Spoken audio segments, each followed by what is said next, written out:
E aí, pessoal dos elementos, aqui quem fala é Matheus Queiroz, criador do canal. Como é que vocês estão? Tudo bem? Bom, pessoal, estamos aqui em mais uma videoaula para dar continuidade ao nosso estudo a respeito da função afim. E nesta aula de hoje nós iremos estudar a taxa de variação média de uma função. Bom, pessoal, primeiramente eu irei apresentar a definição de taxa de variação média de uma função qualquer, beleza?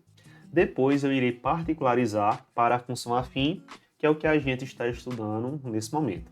Show? Então, bora lá. Bom, pessoal, olha só o que diz aqui. Em qualquer função f, de R em R, quando passamos de x1 para x2, o valor da função passa de f de x1 para f de x2. Vamos entender isso observando esse gráfico aqui, tá bom? Primeiramente, a nossa função ela vai de R em R, ou seja, o domínio da função é o conjunto dos números reais e o contradomínio também. Então, quando a gente diz que passamos de x1 para x2, esse x1 e esse x2 pertencem ao domínio da função, tá bom? E o que é que acontece quando a gente transita desse x1 para o x2? O valor da função passa de f de x1 para f de x2. Observando o gráfico aqui, tudo isso fica muito simples. Olha só, nós temos aqui o x1, a imagem do x1 é o f de x1, tranquilo? Aí a gente passa para o x2, e a imagem do x2 é o f de x2. Então vocês percebam que, passando de x1 para x2, o valor da função passa de f de x1 para f de x2. Em outras palavras, pessoal, a variação x2 menos x1 no valor de x, ou seja, no domínio da função, reflete na variação f de x2 menos f de x1 no valor da função. Observando o gráfico, a gente nota isso de forma bem tranquila. Se você passa de x1 para x2, a variação que ocorre aqui é x2 menos x1. Não é isso? Por outro lado, o que é que vai acontecer com o valor da função? Se você passa de x1 para x2, a variação que ocorre aqui é f de x2 menos f de x1. Tranquilo? Isso que eu estou apresentando para vocês é apenas uma ideia inicial para a gente definir a taxa de variação média de uma função. Então, vamos definir, né?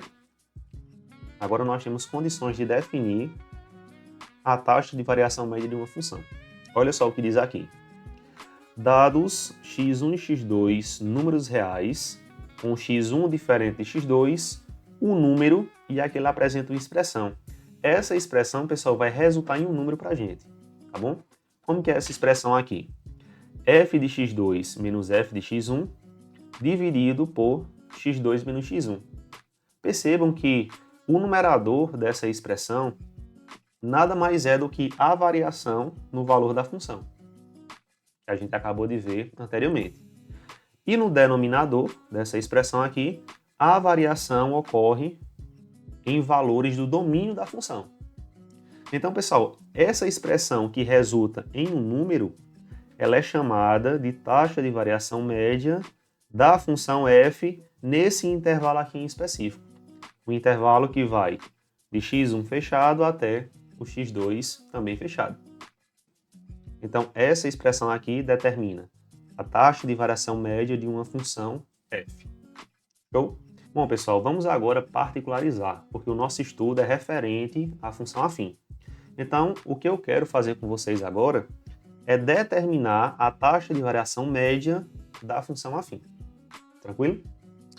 Bom, vamos recordar aqui a definição de função afim, né?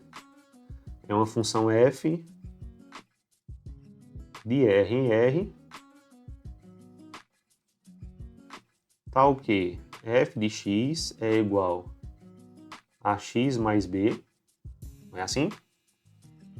Com a e b pertencente aos reais. Essa é a definição de função afim que nós estudamos anteriormente. E nós queremos determinar a taxa de variação média da função afim. Qual é a expressão que determina a taxa de variação média? A gente acabou de ver, né? A expressão é a seguinte. f de x2 menos f de x1 dividido por x2 menos x1. Pessoal, a gente consegue calcular o f de x2 e o f de x1 utilizando a lei de associação da função afim. Vamos fazer esse cálculo? Olha só, o f de x2 nada mais é do que você trocar o x aqui na lei de associação pelo x2. Então fica assim,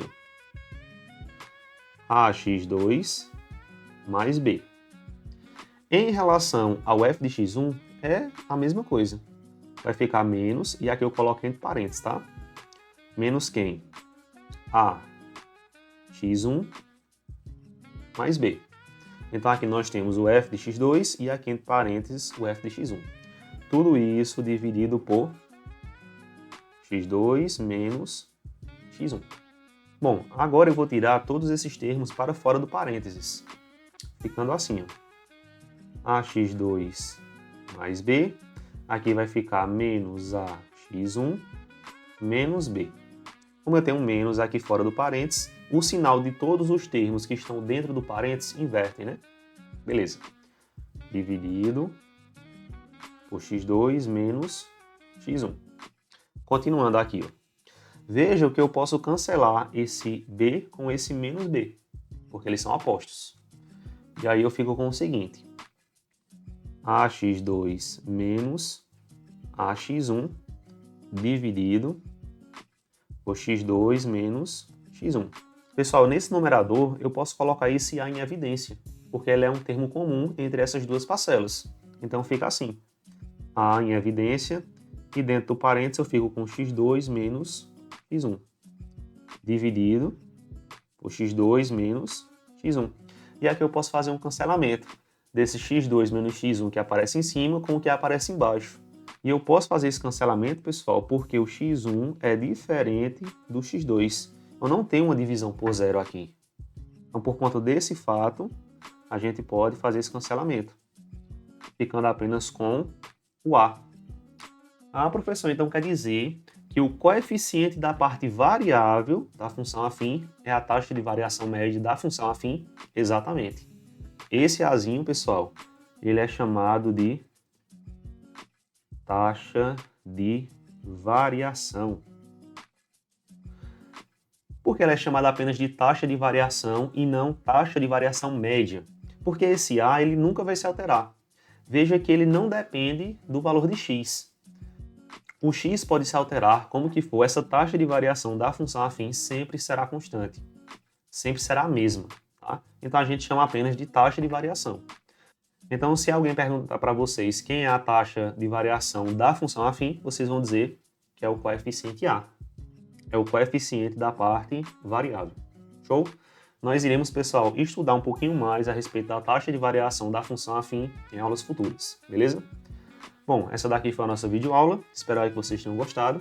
Se ficaram com alguma dúvida, deixe as dúvidas aí nos comentários, que a gente tenta explicar tudo isso de forma melhor. Se teve alguma coisa nessa videoaula que agregou no seu conhecimento, deixa teu like aí, compartilha essa aula com um amigo, se inscreve no canal se ainda não for inscrito e aguarde as próximas aulas. Valeu e até mais!